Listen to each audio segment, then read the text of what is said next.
Bom, a gente vai falar aqui rapidamente sobre cancelamento de alienação fiduciária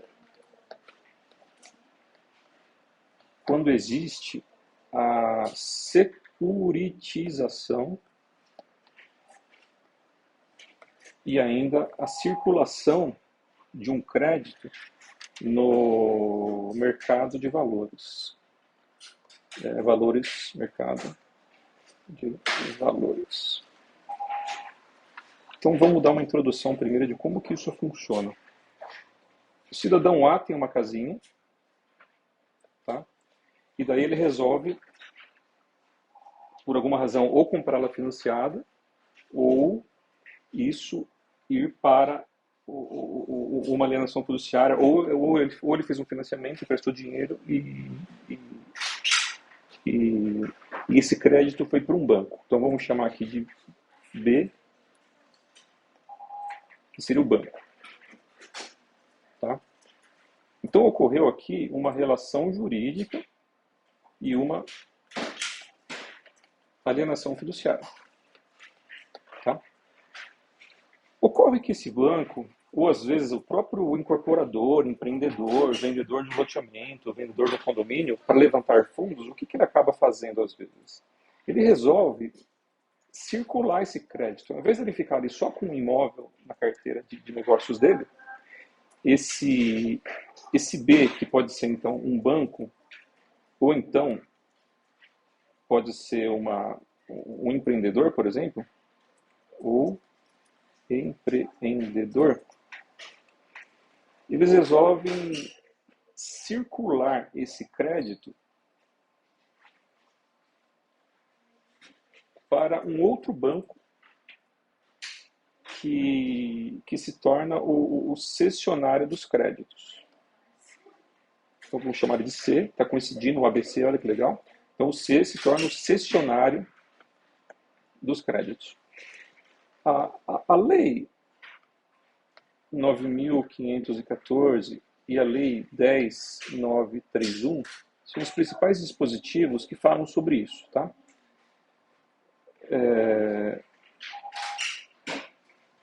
Daí o que acontece?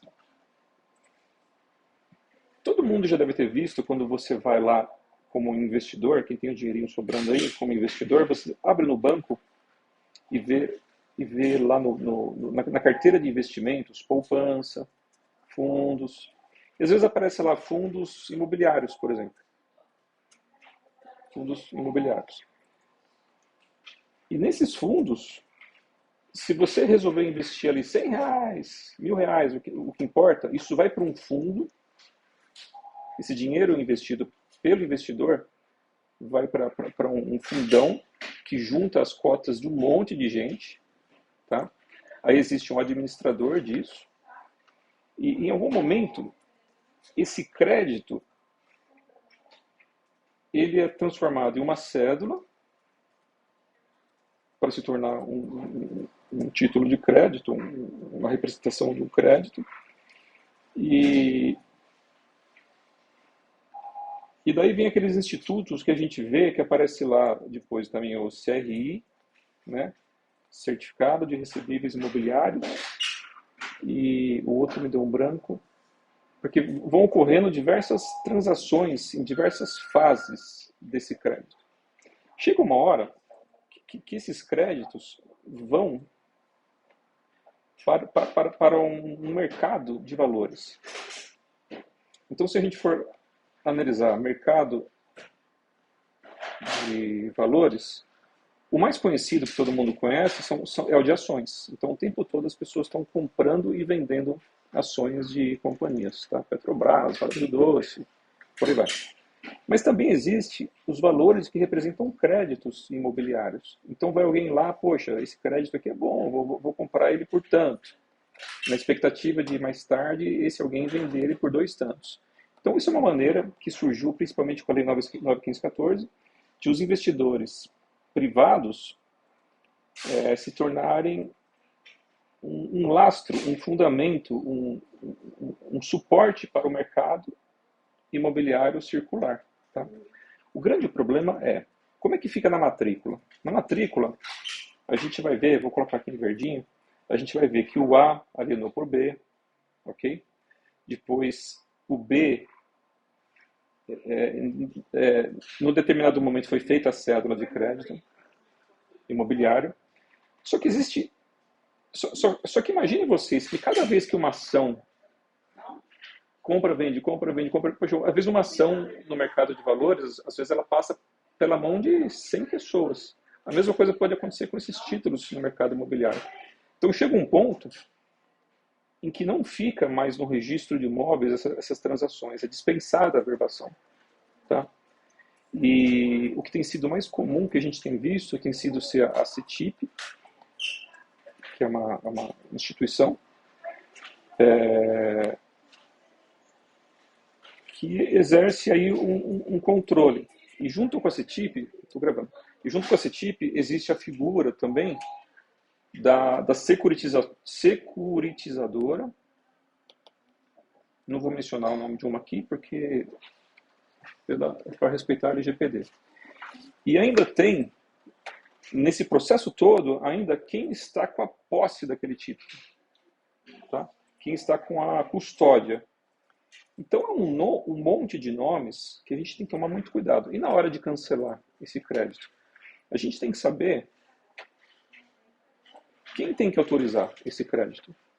Será que esse pessoal lá na ponta, quando recebeu esse crédito, lá na ponta, eles estão com o poder só de circular esse crédito, ou eles são os verdadeiros credores, estão administrando o contrato, recebendo do devedor, lá do A, esse valor. Tá?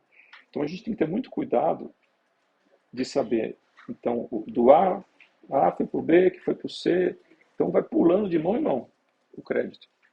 A gente tem que ter muita segurança de quem, já que não se averba isso, a partir de um determinado estágio da securitização, a gente tem que ter muita clareza de quem é que vai assinar a autorização de quitação. Tá? E parte disso, muitas vezes, se dá com a securitizadora certificando. Ela olha os livros dela, assim como o cartório tem um cadastro imobiliário, ele olha a matrícula e fala quem é o dono. A Bolsa de Valores olha uma ação, ela fala quem que é o dono. A CETIP, por exemplo, também consegue observar um título e dizer quem é o custodiante e quem é o detentor, quem que é o credor. E a partir disso a gente tem segurança para saber se as pessoas corretas autorizaram o cancelamento do crédito. Ok? Quer perguntar algo? Tá. Continuando esse mesmo assunto, acontece também uma dúvida que é o seguinte: na linha do tempo, como é que a gente avalia na linha do tempo a data das aprovações? Por exemplo, a gente tem aqui em mãos, no título real, uma autorização de cancelamento de 2015 ainda. Nós estamos em 2023 e isso não foi registrado ainda. E daí, eu tenho também, então aqui tem a autorização de cancelamento. Ela é de janeiro de 2015. E a gente tem aqui um certificado da CETIP dizendo quem que é o titular também da mesma data. Então, e se depois isso circulou de pessoas diferentes? Né? Pode acontecer de circular entre pessoas diferentes. O que importa é tudo fazer sentido aqui. O ato jurídico perfeito ter se aperfeiçoado nesse período, por exemplo. Então, se nessa época a autorização está coerente, os dados da CETIP estão coerentes, as procurações, tá? Procurações de todo mundo, tá? Da CETIP, do credor, todo mundo. Se tudo isso naquele período estava coerente, ocorre aí um ato jurídico perfeito, mesmo que a gente registre aqui agora, a gente está olhando os requisitos lá daquela época, tá?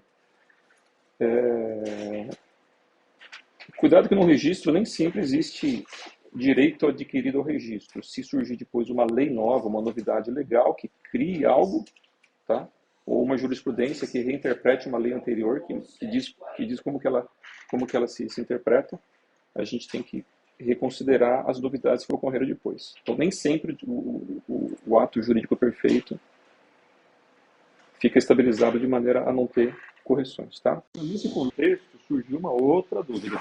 Para cancelar, tem que ter a cédula em mãos? O famoso princípio da cartolaridade dos títulos de crédito.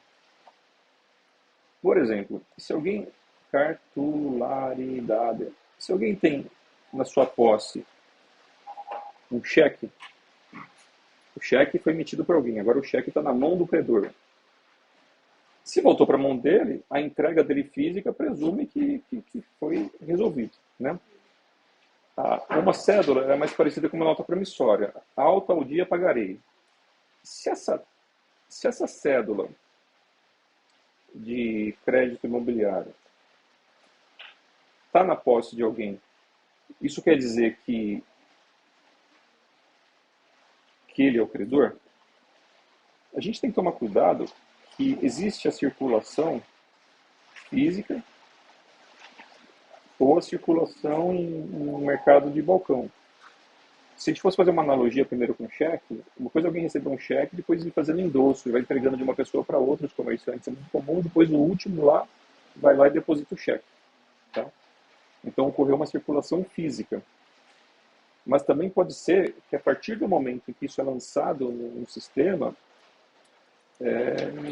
no mercado de valores, quando você compra uma ação da Petrobras, por exemplo, você não fica pegando o título das ações na mão. Antigamente até era possível ter até mesmo até o perigo de ações ao portador. Hoje no direito brasileiro é evitado os títulos ao portador, que são espaço para lavagem de dinheiro. Como resolver isso? A gente sempre vai na lei, vamos na legislação. Principalmente a 10.931 e a 9.514. E nessa legislação, diz inclusive que a gente tem que dizer qual que é o tipo de emissão, né? Se ele é cartular ou se ela é, esqueci a expressão do outro, não lembro se é fiduciária ou não, as palavrinhas, a gente não lembra tudo de cabeça toda hora, né? E de acordo com o tipo de emissão e o tipo de circulação, a gente vai ter uma maior segurança ou não de como encerrar essa situação. A gente vai ser bem prático. A gente sempre, no cartório de registro de imóveis, a gente segue o princípio da legalidade.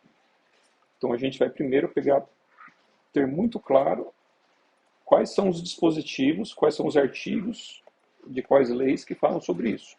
O que fala as normas da corregedoria sobre isso. Isso tudo já é para estar maduro atualmente, os nossos estudos do cartório de Cabriúva, a gente já criou um POP. Procedimento Operacional Padrão. Tá? E é para tudo isso lá já está resumido. E a gente, de tempo em tempo, só verifica se essas leis não mudaram ou se esse item das normas não mudou de maneira a mudar a conclusão. Então, toma cuidado. Alguém fez assim no passado. Se alguém cair do precipício, vai cair todo mundo atrás. Então, não vamos seguir modelo, vamos seguir raciocínios jurídicos. A gente pega a legislação atualizada e vê se está batendo os fundamentos. Tá? Então, há casos em que a posse física da cédula talvez seja importante e há casos em que ela não precisa ser apresentada. Eu estou falando aqui genericamente, do direito em geral. Tá? Então, de cabeça, não me lembro só sobre esse caso concreto de cédula de crédito imobiliário, se ela tem que vir fisicamente ou não. Tá? E a gente só falta atualizar esse ponto com a atualização na pesquisa da legislação, que é para estar no POP, e se não tiver no POP, a gente já atualiza só esse item. Tá? Uma coisa que facilita muito o raciocínio é pegar uma folha, ou na mão, ou no Excel, e ir resumindo. O A passou para o B passou para o C, e vai colocando os instrumentos de que data. Esse desenho ajuda muito o qualificador a concluir, ajuda muito ele a conversar e ajuda muito depois o revisor a aprovar mais rapidamente, tá? Então, se for uma tabelinha padronizada, até um pouquinho melhor, que a gente vai colocando itens de checagem, né? Verificou os poderes, verificou a validade, verificou tal coisa. O ideal é a gente fazer de uma maneira padronizada. Por enquanto, a gente acaba fazendo no rascunhão mesmo, nesse estilo mesmo, só para ter uma visão do A para o B, do B para o C, e esse desenho já ajuda a entender o processo, tá?